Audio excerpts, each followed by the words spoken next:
All right. Hi, Hi, Emma. How are you today? I'm great, thank you. How are you? I'm doing fantastic. I'm really excited to dive into your business and what you do.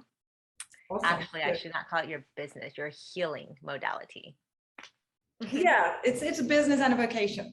Yeah. So we're here with Emma Gordon of Body as Compass, and I'm going to share your bio right now. Okay. Emma is a healer, mother, ritualist, loyal friend, humanist, grief doula, and peaceful warrior. Having lived a life of trauma and adversity, she lives the archetype of the wounded healer. She has walked the path that leads from pain, disconnection, and emptiness to purpose, joy, connection, wisdom, and power. She helps others along this sacred journey to find safety that allows them to come back to themselves, find embodiment, discover a greater spiritual connection, and to more easily love and be loved. That's a lovely bio. And would you like me to add anything to that, or would you like to add anything to that?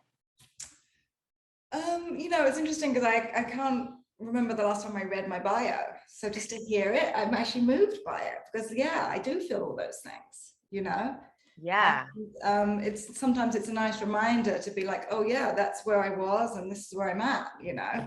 Because in your day to day, you don't um, think about these things so much. But I don't know if there's anything really that I would add other than I really feel like, the more I've come into my power and into my self-connection and connection with others, just how I really feel like part of the tribe of women.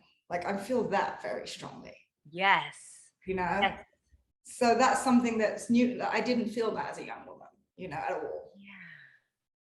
Yeah, and I love that you put it out there that you've lived a life of trauma and adversity, because in that statement you're really kind of being vulnerable to let people know. And also I feel like when you read that sentence, you feel as a person coming in and reading your website, feeling like, oh, um because you've lived that life and walked through it all, that you um you connect with people where they're at and understand where they're coming from, and you can help them, you know to connect better with themselves because there's that similarity. Yeah, I think it's important, and I think that as healers, as one of my very wise teachers would always say to me, not all therapists are healers Yeah. and not all healers are therapists. And you can learn a lot in books and what have you, but if you're not doing the work yourself, I don't think you can really embody it. And I don't think you can really help. I mean, you can help get a person get so far, but unless you're embodying the wisdom, the work yourself, you might not have the same trauma as me or as your client or what have you, but it just knowing that you understand the difficulty, the pain, um, I think you can guide someone through it in a much more truthful and honest way. Yeah. And I think that's Yeah. important because there's a resonance in that in that truth, there's a resonance between the client and the healer, where my body, like when I'm working with somebody, my body talks to their body, my nervous system talks to their nervous system without words. And if I wasn't embodied in the way that I am, that wouldn't be happening. And a lot of times the wisdom is in that space in between us. If that makes sense. Yes, and do you think that that is also the case when we come together in a gathering, like when they host ceremonies or there's workshops, and the people who are there are meant to be there together? And is it because energetically they have a resonance and the nervous systems all speak to each other? Yes. And so this is very well studied, actually. It's not woo-woo. It's so what happens is when we get together in circle, there's a coherence in the heart, and our hearts all start mapping each other and beating in synchronicity. And the HeartMath Institute has done a lot of studies around this. So, and it's the same thing that happens with a mother and baby when breastfeeding or nurturing. So, and so it's very healing to sit in circle. And even if it's not like a trauma circle, or even if it's just a drum circle, there's plenty of evidence that people sitting in drum circles, the hearts, the drums, everything starts lining up and beating in synchronicity. And there's this, you know, this heart coherence that happens. And it's extremely healing, because we as humans are hardwired to be in tribe and in community. And that doesn't mean like a nuclear family. That means like that used to, you know, in our ancestors, it was tribes of around 150 people that we lived with. Yeah. And so it's our natural way of being, and it builds a safety. It lets our nervous system let down into safety. Yeah, and that must be why also gathering around eating a meal Yes. community also is that same sort of nurturing feeling where it's more about just the food and the conversation. It's about, like you're saying, the heart math. It is. It really is. And it's, you know, and I think that, you know, the where our culture is led, and it's, you know, the way it's going is even even more scary. But we are so fragmented. You know, trauma is a fragmentation, essentially, of self and a perception of self. And we're a society that's fragmented. And especially for women, I think just the life we're living is a form of trauma in of itself. This isolation that we feel, trying to mother and trying to take care of our families. You know, I'm a single mother, so it's even more compounded. Right. It's not how we're supposed to live. It's not how our nervous systems are wired. It's not how our brain development happens. You know, the development of the human being was based around being social species. Right. Yeah, and it's just so important as people, but even more so as mothers and new mothers, to find your tribe.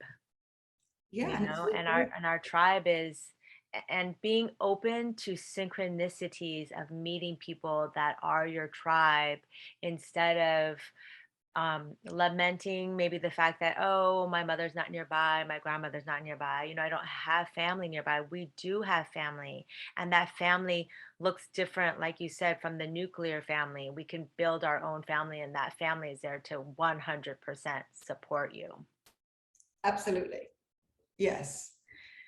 Now let's talk about a little bit more about the nervous system, because you did mention, you know, that you want to talk about nervous system. And within the interviews that I've been interviewing with people who are supporting the nervous system and the vagus nerve, right? These things seem to me to be coming up more, that to support our immunity and our health, it really is a lot about the nervous system, and nobody ever talks about that. So let's talk a little bit more about it. Tell me more. So, you know, our nervous systems are essentially, you might even, you know, some people would say our nervous systems are who we are as we operate in the world. So beyond just like a stress response, you know, it's like, okay, how do we relate to people? That's our nervous system. You know, you'll find that why is it that people that were sexually abused as children end up being sexually abused as adults? It's people, our nervous systems are so wise and wired and perceptive that somebody who's an abuser, I don't know that this is conscious, maybe in some cases it is, in some cases it isn't, their nervous system can read somebody else's nervous system, and they know who they can victimize. And it's wild. But it also relates to how we relate to people, how we relate to the world in general. So it's more than, I mean, it is the stress response, it is the vagus nerve, but it's more than that. Like our nervous system, if you can imagine, like we're born with a blueprint for where the nervous system grows. And for those people that have developmental trauma, which is a form of CPTSD, their nervous systems don't complete because they don't feel safe. So they don't, even with the movement, you know, it affects the way the body grows, you know, like, for example, when a baby is born and it's held lovingly and nurtured and breastfed or even bottle fed, but with love, those first few times of breastfeeding, the warmth that comes down the gullet, that wakens up the guts and helps digestion happen in an effective way. And if it's not done lovingly and safely, the nervous system of the baby feels that, and the whole system doesn't get turned on correctly, which is why people have a lot of gut issues with developmental trauma. So there's a lot, it goes deep. You can go, there's so much, but just to say that the nervous system is really how we're perceived, how we perceive. So for example, if somebody's living with a dysregulated nervous system, it becomes kind of like a catch-22. So what happens is the brain is like, this isn't safe. It sends all these like chemicals into the body saying danger, danger, danger, because it perceives something to be unsafe. And then the body tenses up and does all its stuff that it does to protect itself. And then the body starts, what happens normally is the body, you look around, this happens from the nervous systems, it's not even conscious, but your nervous system is like scanning all the time. And it's like, oh, there actually isn't a danger. And then the body sends a chemical back to the brain to say, okay, you can stop sending the alarm. But in a dysregulated nervous system, that it's called the HPA axis, that gets interrupted or disrupted. And so the signal to turn off doesn't come. And so that your body is being flooded with these stress hormones all the time. And it becomes very much wears out the body. And, you could be stuck in flight. Some people are, more prone to go into freeze. And the nervous system isn't static, so you're not supposed to be stuck in, you're not supposed to be like, oh, you might have heard of like social nervous system. So you might not be stuck in your social nervous system. You're not supposed to be living like in this, like, oh, I'm connected and happy and joyful throughout the day. Your nervous system is supposed to be moving. And it's pretty normal. We have the parasympathetic and the sympathetic, which is the way we used to look at it, which was sympathetic is fight flight and parasympathetic is freeze. But with polyvagal theory, it's we're looking at it differently now. Like parasympathetic is both ventral vagal, which is social nervous system, which is from here up. That's where the vagus nerve comes up this way. And that is where we connect and where we enjoy and where we are able to communicate, feel safety. And then the dorsal vagal, which comes down into every organ, is where if we go into an extreme danger, the body will freeze. And that is to stop us from feeling pain, to stop us from feeling, whether it be emotional pain or physical pain. Everything slows down, blood flow slows down. So if there is an injury, we don't bleed out so fast. It's a very physiological response. And, you can die from it. It's when it's extreme, like animals will go into shock, which essentially is, and you can die. So it's an extreme response. And that is the oldest iteration of a nervous system. That's like the fish and the reptiles is the dorsal. And then the mammals came in with fight flight. And then the humans came in with ventral vagal, which is up here. So it's a kind of a hierarchical nervous system. So the first thing everybody will go to under danger is fight flight. And then if that feels like, okay, there's a bear right at me and I cannot fight it, then I'll go into freeze. But what happens in our world where we're at now, we don't have bears chasing us and tigers chasing us for the most part, right? So it's like, okay, my kid has been screaming at me all day long and I don't have a support network. I don't have a babysitter. I don't have, I have bills to pay and I've got no money. They are all our modern day bears chasing us, right? And if that's a constant and you feel like you can't deal, quite often we disassociate and just part of our body will go into freeze, and it's much easier and faster to come out of the fight flight, the sympathetic, than it is to come out of the freeze. That is not. And hold on 1 second. The freeze reaction is actually instinctual. All Right? of this is You're not having knowledge. It's your you body's have just no doing knowledge. it. So, I think this is a really important point to highlight. Like, when some people get assaulted, they freeze. They don't fight back, and they freeze. They just, completely like just lay dead, essentially. That happens often. And what happens is, for a lot of people, that brings up a lot of shame, especially for males, I would say. Because they feel like, oh, I should have done this, I should have fought, I should have, I'm weak, and this and that. And that's all nonsense.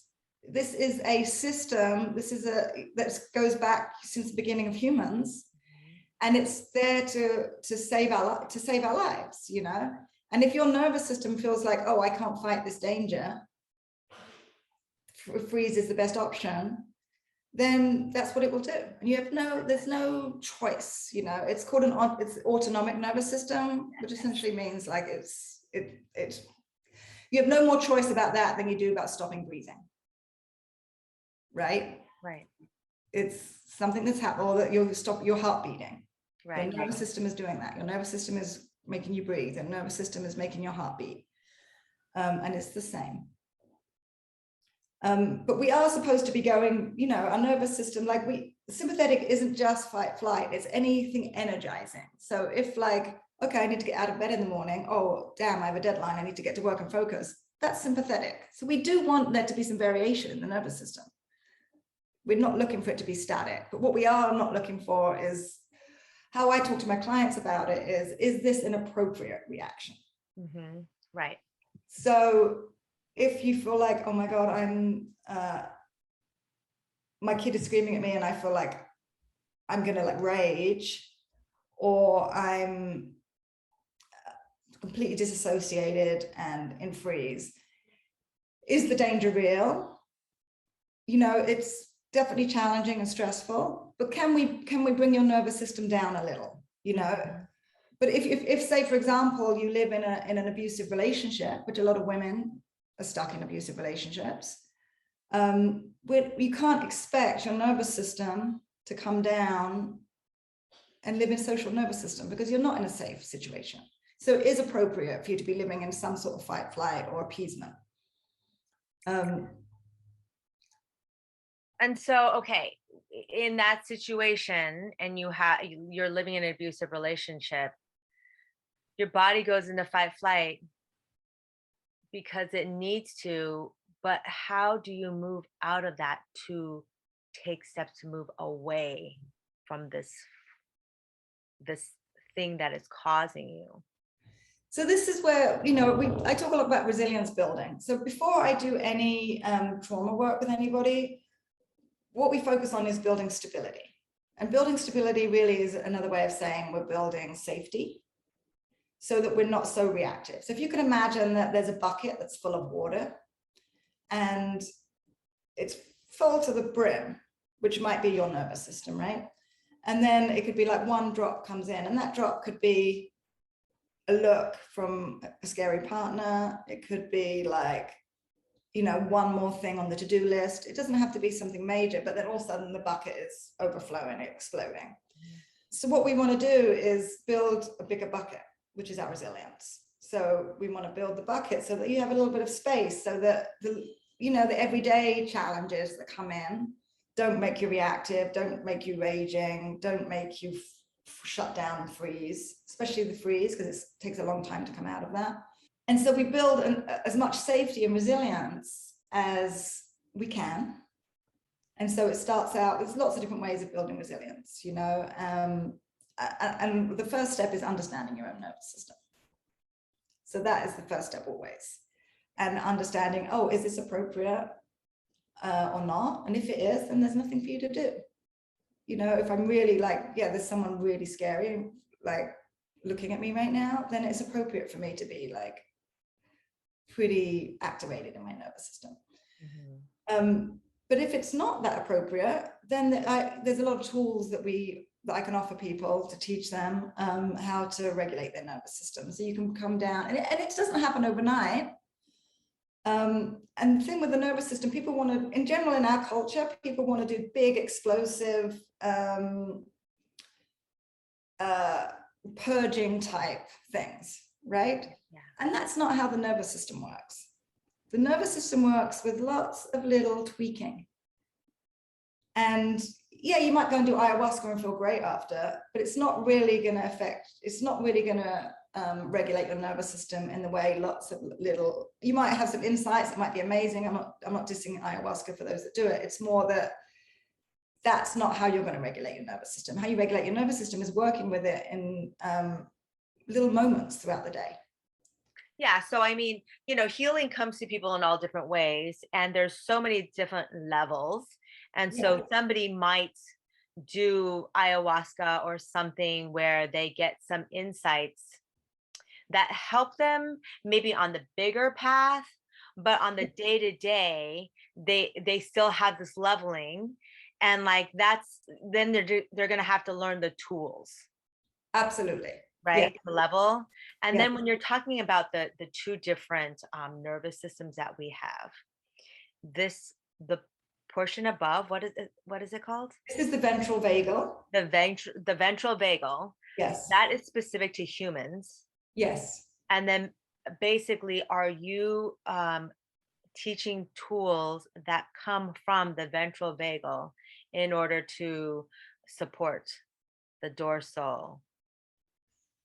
I'm teaching tools. I mean, I'd say if it's human specific. I'm not sure. Maybe I might need to be corrected on that. I don't know if some mammals have ventral vagal, maybe apes. I don't know. So I don't want to say it's solely humans, but that is the very human social response. They're not specific to ventral vagal. It's more that to be available in our ventral vagal, we need to bring our nervous system out of a threat response. I see. Okay. So it doesn't mean that the tools that we use, although they can be, one of the things I like to do with people is just look outside or around the room and find something that looks attractive or pretty, and then just be with that, and then move your head and find another thing, and do that 3 or 4 times. And it's a combination of finding something that feels good in the body, which is mindfulness as well, because you're being with it, you're being present, and then you're moving the head, which is the ventral vagal. And when we're in a threat response, we don't move our heads. We're not like on the prairie and the lion is coming or the cheetah and we're like looking around. We're like this. Yeah. We become hyper focused, which is one of the good parts of sympathetic, is that even in our day-to-day, if we want to be focused, a little bit of sympathetic nervous system response is good. We don't want to be like all the way up and fight, but just a little bit of it gives us focus. But sometimes it's not appropriate, but then when you're feeling safe, you can like really kind of like look around and move the head. So it's more that the ventral vagal becomes available than that we work with it specifically, if that makes sense. I find that what you're saying to me sounds like any time in the day you could actually purposefully move your head around, but also when you're moving your head around and seeing these moments of beauty, it's also having gratitude. Yes, I mean, I think gratitude is great. Some people are not there yet, though. To see, okay, like if I were to look out the window and see a tree, some people might not have that mindset to think, oh my gosh, what a beautiful tree. Yes, and there's no judgment about that. Because some people their nervous systems have not been wired that way. Maybe they've never had their whole life. They've been living in with trauma and a stress response. And all they can do is get by. All they can do is put one foot in front of the other, and gratitude is just not available to them. But I will say that once you build more safety in your system and start to process or developmental trauma, it's not just about processing, it's about giving back what was missing, nurturance, touch, those things. Then people can come into gratitude and spiritual awareness, but there's no judgment for people that are not there. They're just living with what they've got, which might just be. And so when they're looking around, what are they focusing on? they're still focusing on what looks pleasant to them, or, you know, what looks the least unpleasant, if nothing looks pleasant to them, because some people can't feel anything good in their body, and they can't find anything good in their environment.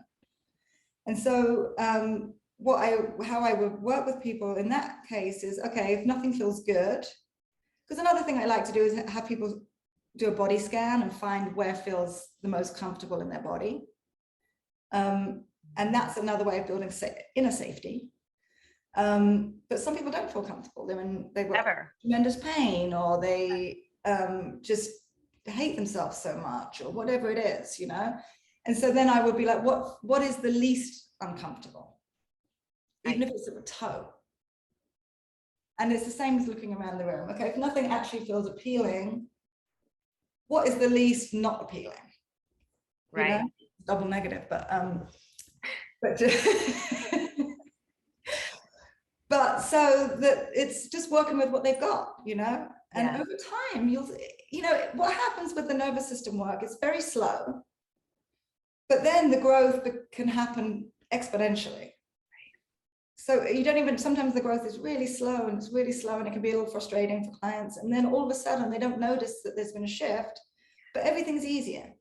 And there's like more lightness in their face. I see in people's faces a lot, more lightness, more brightness, less tension. Right. It's a practice. Yes. Right. So they just kind of like, they have to build this habit in their body that's been created. And the nervous system regulation work helps with every area of life, you know, because some people just don't feel like they have the courage. I don't like to use that word because it feels dismissive, or they just don't feel like it feels too scary for them to go into healing their trauma. And for those, you know, I've worked with people that really don't want to do the trauma piece, but just working with them with their nervous system helps them build enough resilience that they can get out of some of those situations, like abusive relationships, terrible jobs. I mean, I did it. From my story was that I have a ton of trauma, but I was in a terrible relationship, a marriage, and I couldn't see a way out. And I'd done all this therapy, and I understood all these things, you know, I understood intellectually why I was doing certain behaviors and why, but I hadn't understood the nervous system piece. And once I regulated my nervous system, then all of a sudden I was out of my marriage like that. And it went from, you know, I started this certification around nervous system work. It's the second one I'd done, and it was a more in-depth one. And then 2 months into the certification, I was out of my marriage. You know, like my life just changed. Yeah. And so it helps you put the learning that you can take from life into practice. Yeah, right. Right. Because the body is intelligent. We always say that the body is intelligent. And I guess that's why. It's because the body has this nervous system that is hardwired to protect us. And obviously, as newborns coming into the world, we need that protection factor because we don't have the ability to vocalize, and our brains aren't quite developed yet. Right. And so you have this mechanism within your body, and then it holds all of that. And if you aren't in the situations or environment that nurture your development properly, then your body will always hold that. And then you're not able to move out of it because it's formed a habit.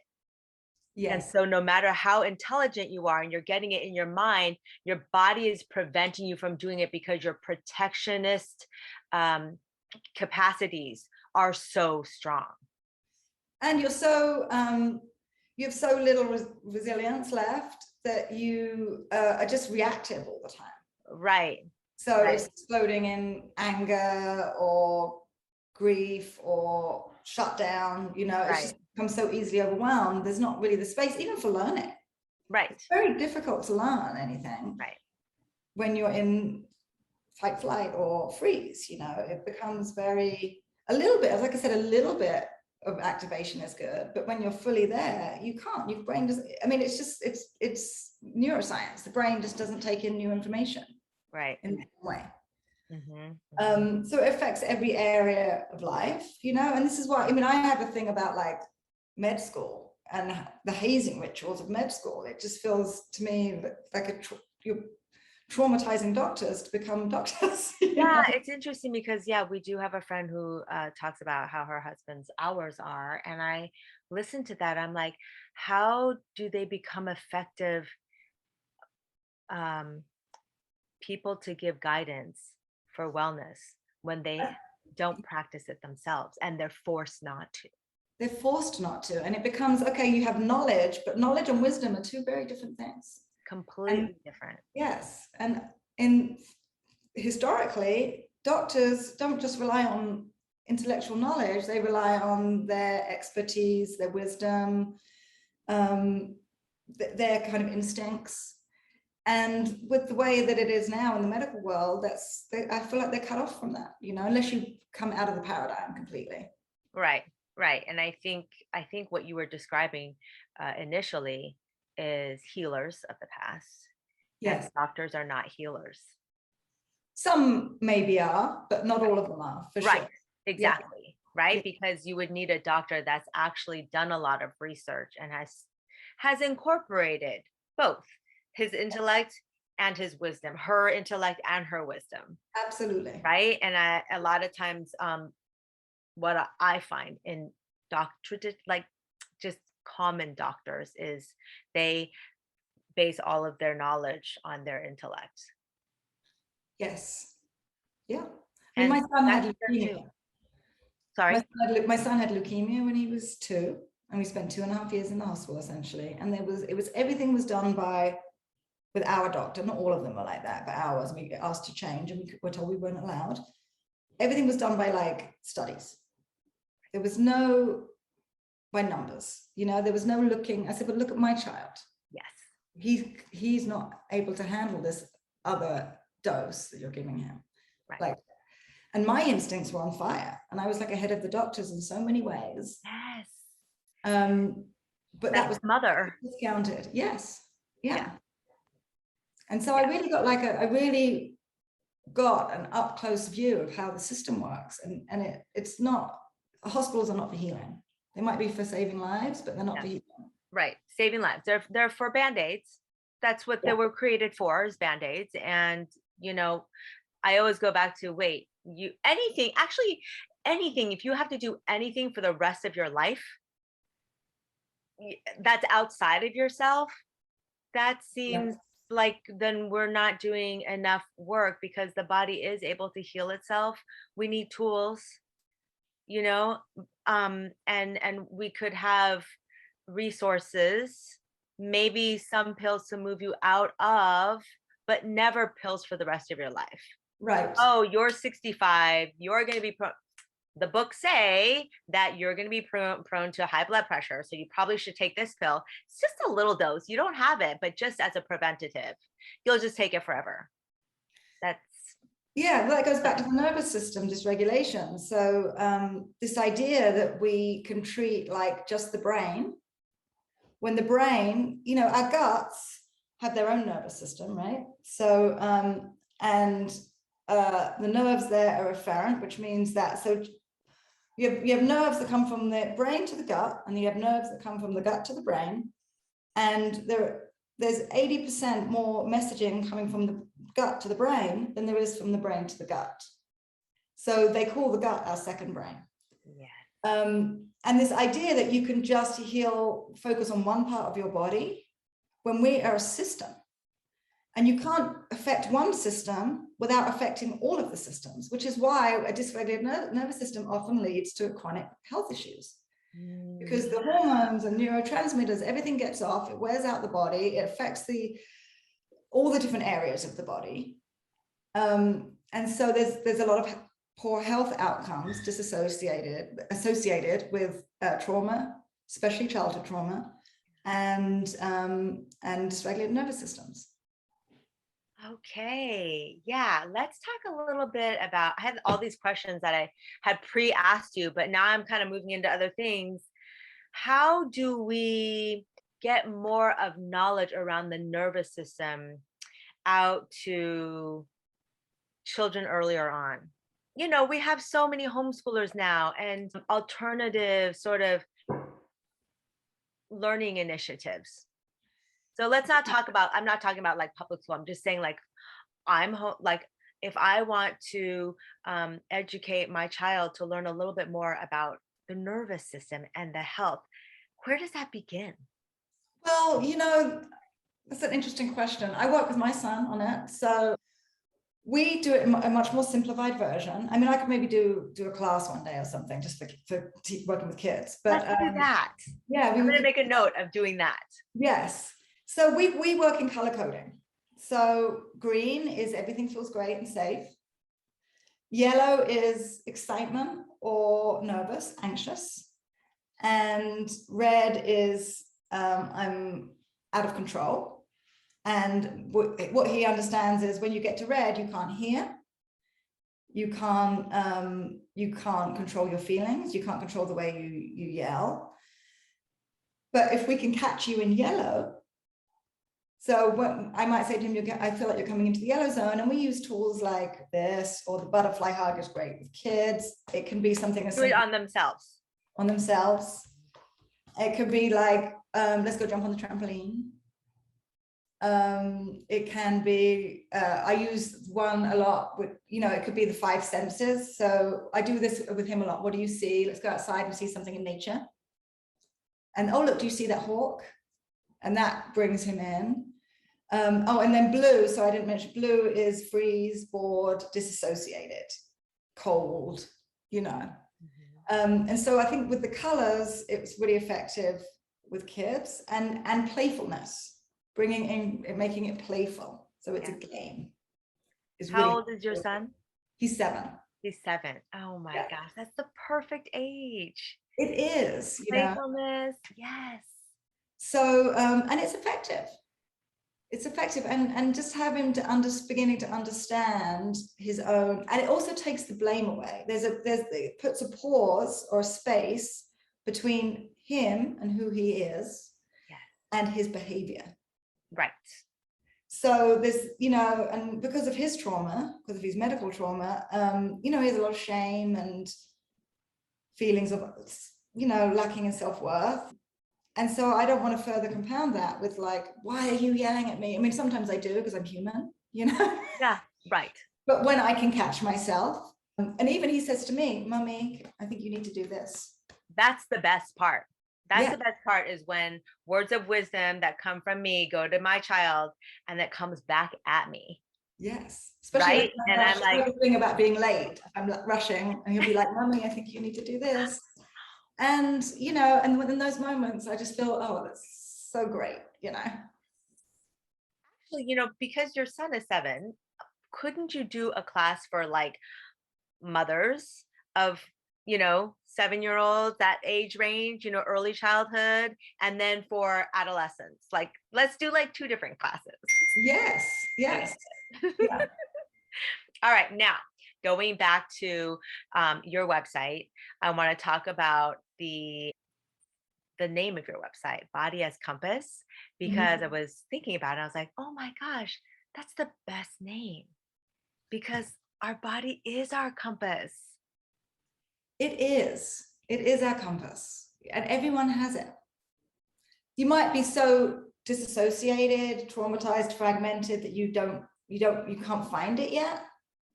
But the more resilience you build, the more in touch with your body you become. I work a lot with body sensation and really getting to know the body.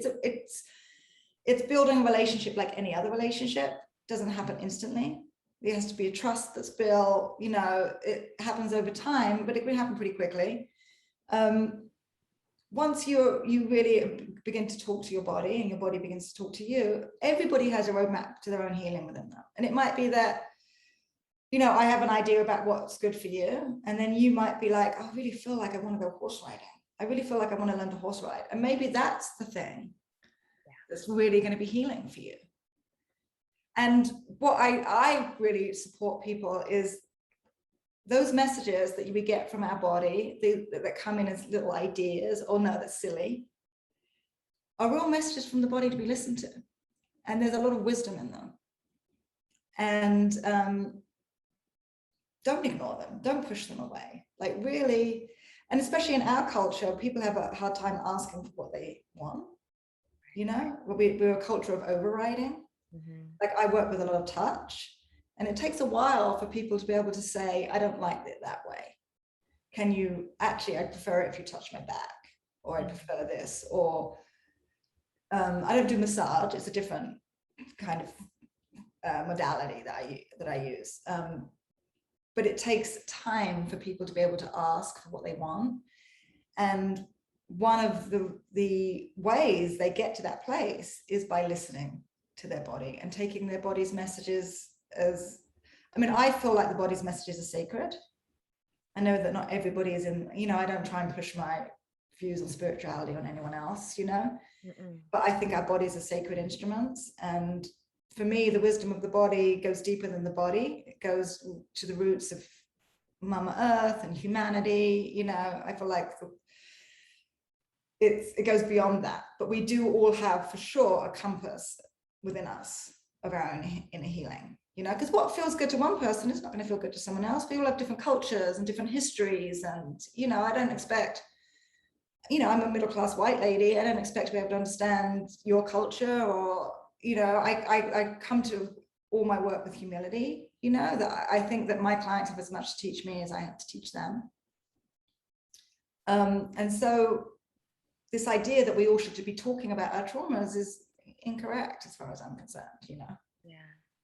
Yeah. When you talk about our bodies talking to us, how do you know? No, it's a trust that's built over time. But I think how you know is you get quiet with your body, and first just focus on the sensations in your body. So you really are in touch with your body and your mind. With your body and not just your mind, sorry, but you're really in touch with the bodies. And so if you ask a question of if I were to ask a question of my body, like I might be with the tension here. And first of all, what I suggest is always saying hello to it. We always, in our culture, we come in and we want to change things and fix things. And that's not how the body works. The body wants to be heard, especially in our culture where it hasn't been heard. You know, some cultures really are more embodied, especially indigenous cultures. They're very in touch with their bodies. You know, they even stand differently. They don't stand in this like stiff, white, overculture way, you know? Right. So it's like getting quiet, being with the sensations. And that's what I just tell people at first, just notice sensations in your body. That's all we're starting with. And then once you're kind of familiar with that, then you can like, okay, this is tension here, and you can talk to the tension. You can say, first of all, you want to be with it. Hi, how are you? You know, can I sit with you, or whatever it is? And then is there something you need me to know? And quite often the body will come up with an answer about what it needs you to know. And what I will say is, if the answer comes in really quickly, it's the mind. The mind moves like that, and the body works at a much more slow rhythm. Okay. So do you think that maybe if someone has never done this before and they sit down and they're checking in, they might want to check in a couple of times just so they get that slowness, and to make sure that like the answer that comes to them is truly the body talking and not the mind. Yeah, and then I go back to the body. If I feel like, oh, this tension is fear, say, oh, I feel fear. And then it might be like a little story comes with it. I'm afraid of this thing, like my exam tomorrow. And then I'll check in with the body. Does that feel right? Is it about the exam? And the body will sometimes like, you'll feel like a pull away, or a yes, like an expansive yes, you know. And it's an experiment, and it's an experiment. There's no like wrong way to do it. Essentially, you'll get some, if you're doing this work, what I just outlined, you know, a very brief outline, but you will get somewhere with it. And you might, at first, everybody has a doubting mind, everybody, in all the work that I do. Yeah. So everybody, and there's nothing wrong with having a doubting mind. That's our way of deciding that we don't want to be like, we want to do something that's true in life, right? We want to follow what feels authentic. But if you're doubting everything, then it's the doubter's mind. And it's okay to have the doubt, but then you want to go in and confirm. And if the confirmation feels right, then you can just say to the doubter's mind, I hear you're trying to keep me safe, but I'm listening to my body right now. Right. Right. Yeah. Thank you. And, Thank and you. there's been, And your work is done. yes, exactly. And there's been, there was a whole, Eugene Gendlin, is one of the forefathers of kind of psychotherapy. And he was wondering why some people did well in therapy and some didn't. And they video recorded and taped, I don't know how many, hundreds, thousands of therapy sessions. And they worked out in the end, they could tell from the very first session who was going to be successful in therapy and who wasn't. And that was by the people's ability or desire to go into their body and be like, oh, what's that I'm feeling? I'm not sure. I feel a sensation. Oh, well, let me try and find. So it was this talking to the body. Yeah. And those that just came in and said it's fear or no, it's about this, didn't do as well in therapy. Right. And so he came up with this whole, I don't know if it's a modality or an idea called focusing, which is, all kinds of different people do this work with the body. So I can't put it all on Eugene Gendlin, but people want to read about it, he talks about it. Yeah.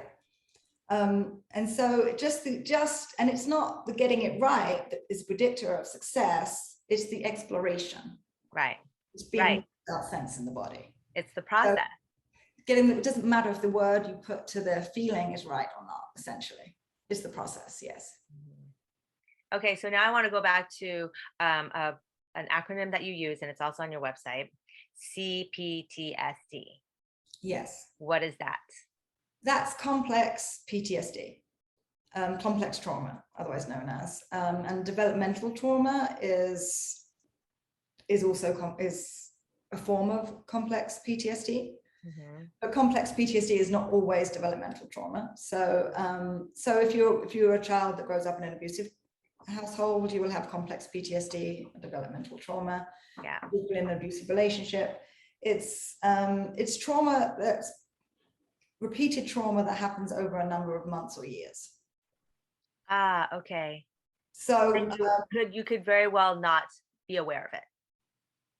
Yes. Especially if it happens in childhood, mm-hmm. People are often completely unaware because neglect is also comes out as complex PTSD, because neglect is a trauma for a child.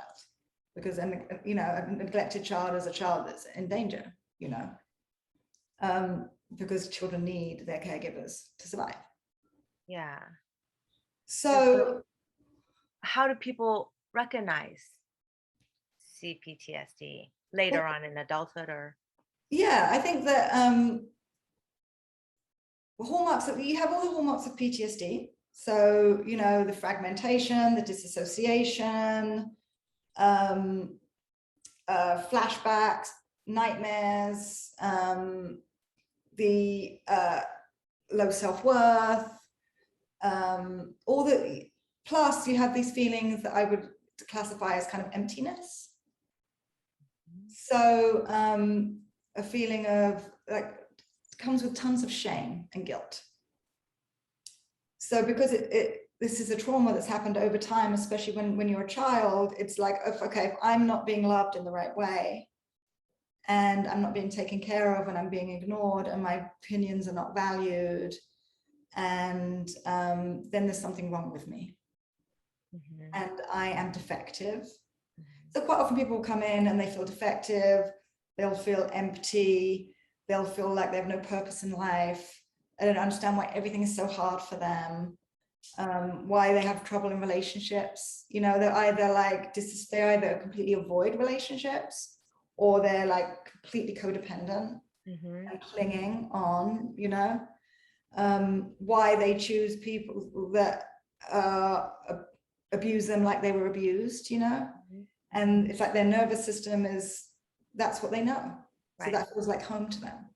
Mm-hmm. Being with in another abusive relationship, even though they might be able to be like, this is horrible, their nervous system is like, this is home, this is, yeah, it feels comfortable even though it doesn't. Yes. Yeah. So, and quite often if there was no overt abuse, especially in childhood, there'll be even more shame, Mm-hmm. because people don't know what happened to them. Right. And, and neglect.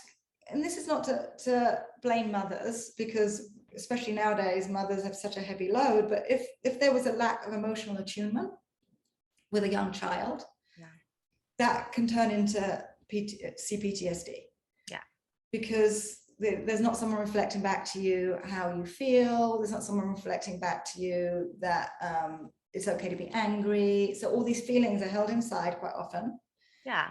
And they're still there as adults. They don't go anywhere unless you let them out, unless you process them. And they tend to formulate as chronic illness. They become stagnant in the body. Oh, as chronic illness. Yes. Oh, okay. So Okay. quite often there'll be with developmental trauma and CPTSD, is quite often chronic health issues.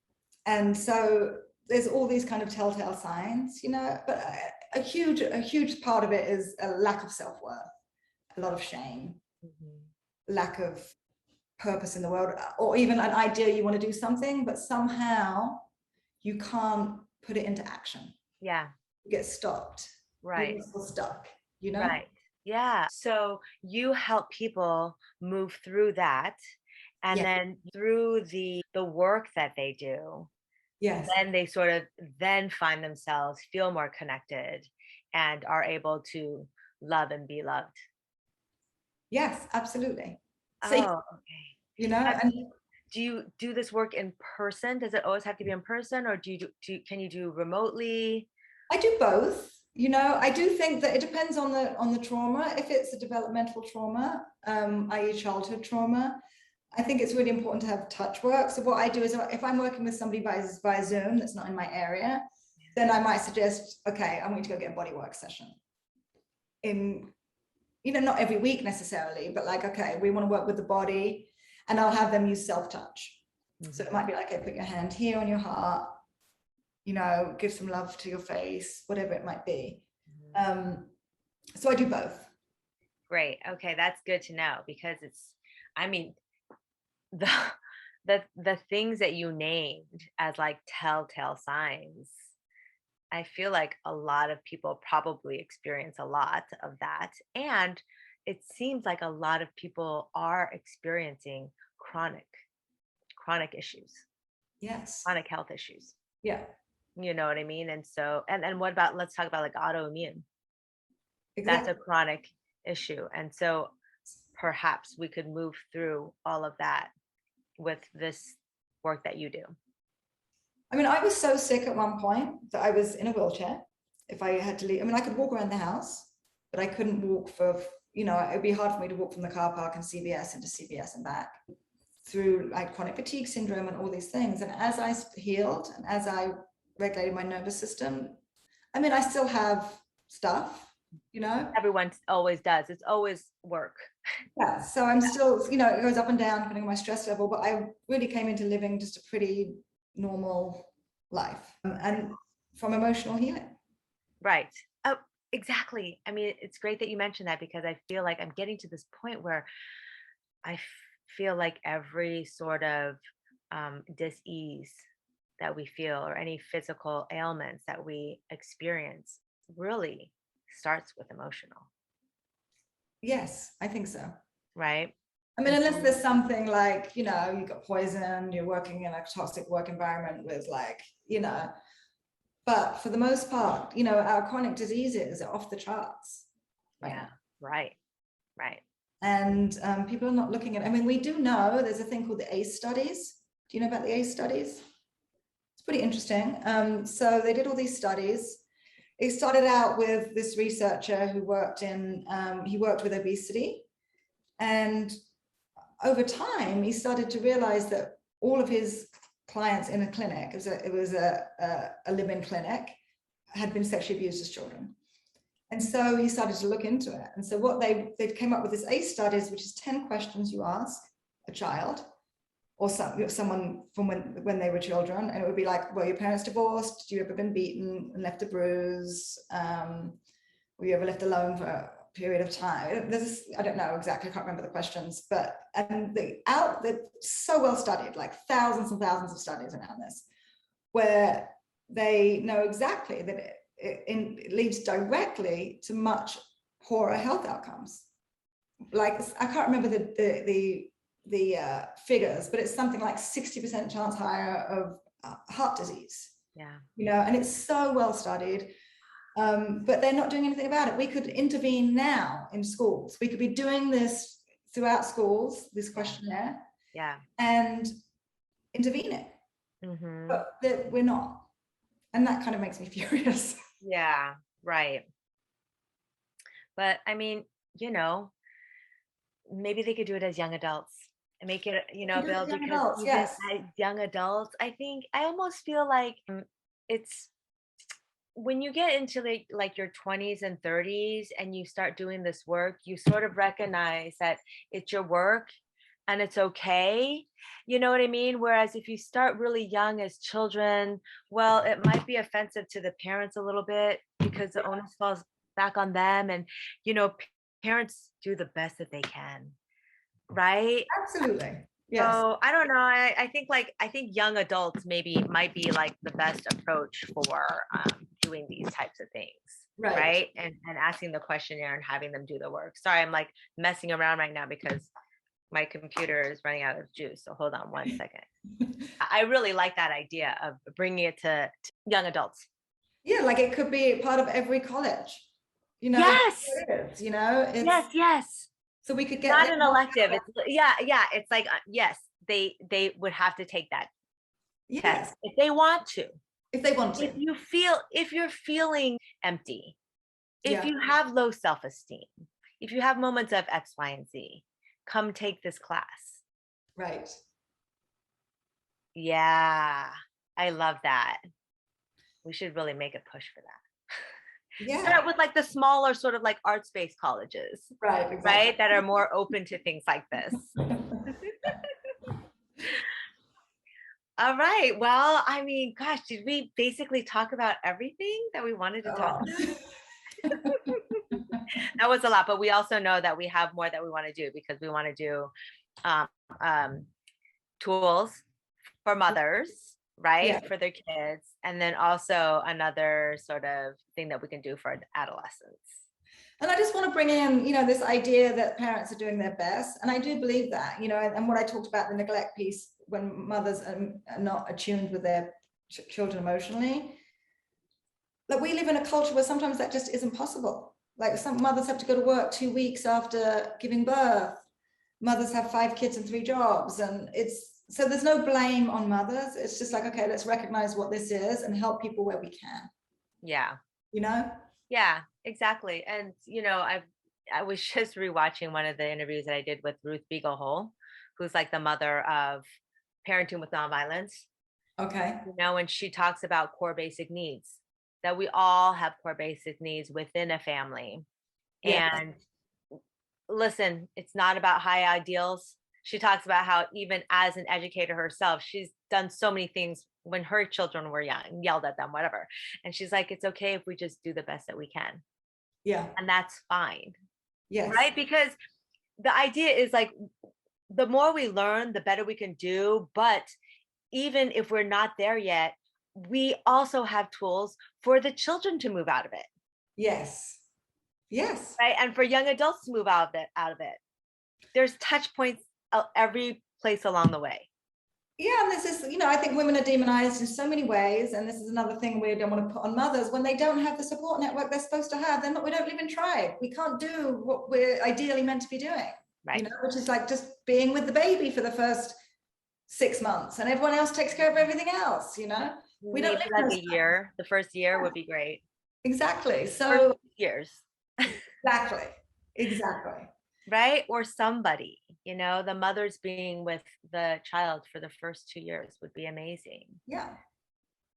Yeah. And it's just having these conversations and sort of talking about it. And it seems like more people are walking down that path when they can, or even just kind of imagining people who have to work, like single mothers, they must work.